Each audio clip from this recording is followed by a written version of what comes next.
आप का क्या कर्तव्य है। मैंने जितने नारों में नाम लिया है ये टोटल महान बहुजन महापुरुषों का नाम था।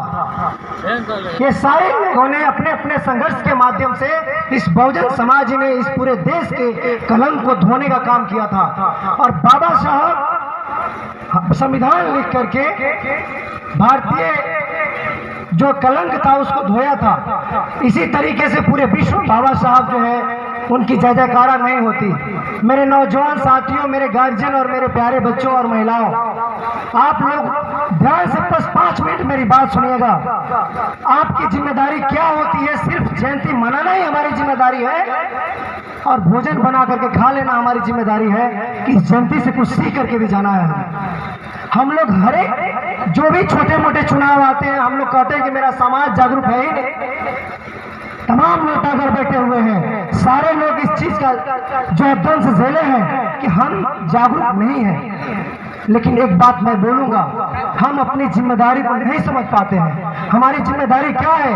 बाबा साहब ने इस समाज की दशा को देख करके और वो जिम्मेदारी खुद उठाई थी और उस समय उठाई थी जब पानी पीने का भी अधिकार नहीं था, जब विकट परिस्थितियां थी, जब स्कूल में दाखिला नहीं होता था, उस समय उन्होंने पढ़ करके और इतने पूरे देशों का संविधान पढ़ करके और भारतीय संविधान का निर्माण कर दिया, जिसके बदौलत आज आपके सामने तमाम बहुजन समाज के लोग जो है चमचमाते हुए चेहरे लेकर के बैठे हुए हैं और आपको उन विचारों को बताने के लिए यहाँ पर सारे लोग। और मैं एक बात और कहूँगा, सिसवन प्रखंड के लोग बहुत ही शिक्षित के साथ साथ बहुत ही चालाक भी हैं, क्योंकि सिवान के सारे बड़े चेहरों को उतार दिया इस मंच पे। बहुत बड़ी तालियां इन लोगों को होनी चाहिए भाई।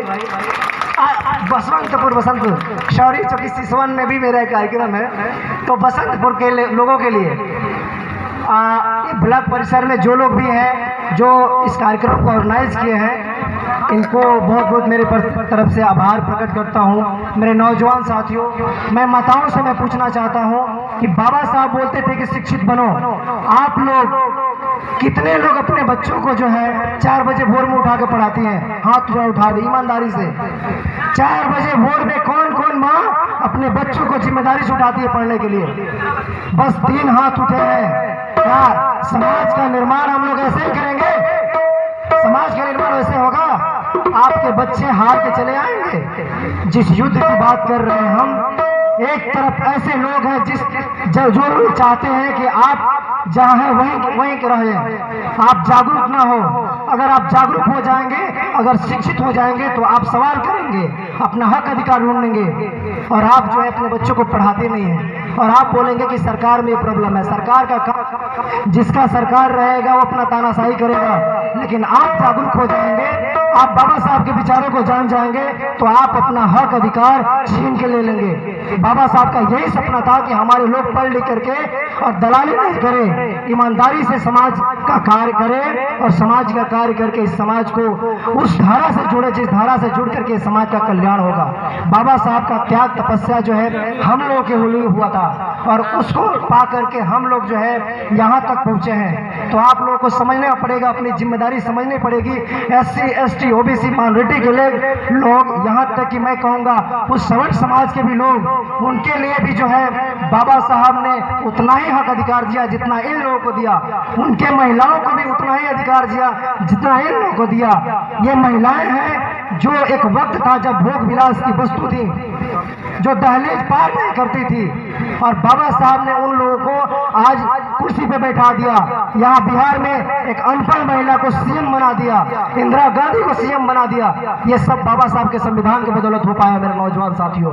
अब युवाओं के ऊपर, उनके कंधों पे बहुत बड़ी जिम्मेदारी है। आपको अपनी जिम्मेदारी समझनी पड़ेगी, वरना ऐसा वक्त आ रहा है कि आदमी को खाने के लिए तैयार हो जाएगा। आपके पास आज इतनी महंगाई बढ़ गई है, लोग जुल्म के खिलाफ बोलना बंद कर दिए हैं। वक्त कम है मेरे नौजवान साथियों, मैं अपनी बात को विराम देता हूं, फिर आप लोगों से मुलाकात होगी। कार्यक्रम और जगह है। इसी के साथ आप लोगों ने बहुत धैर्य से सुना। जय भीम, जय भारत, जय भारतीय संविधान। धन्यवाद। सामने